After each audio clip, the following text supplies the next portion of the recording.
Convergent disorder. This is one of the unique disorder. చాలా మందికి తెలియాలి. కన్వర్జెంట్ డిజార్డర్ అంటే చాలా డిఫరెంట్గా ఉంటుంది. చెప్తాను, ఒక సిచ్యువేషన్ చెప్తాను.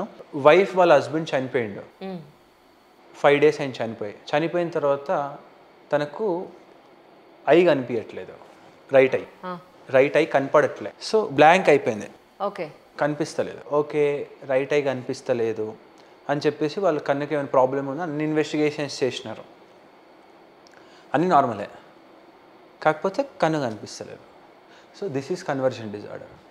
This stress, this sudden change ఎప్పుడైతే ఒక భూకంపం లాంటి సిచ్యువేషన్ నీ లైఫ్లో వస్తుందో, నీ ఇష్టమైన వాళ్ళు కావచ్చు, ఫైనాన్షియల్ లాసెస్ కావచ్చు, ఏదైనా ఒకటి కావచ్చు, స్ట్రెస్ వస్తుందో, that will convert into a physical symptom.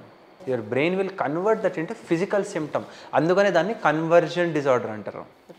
So అట్లా ఈ ఒక్క కేసులో కన్ను కనిపించలేదు, దాన్ని ట్రీట్మెంట్ చేస్తే మళ్ళీ కన్ను వచ్చేస్తుంది. కొంతమంది పెరాలిసిస్ వచ్చినట్టు చేస్తారు.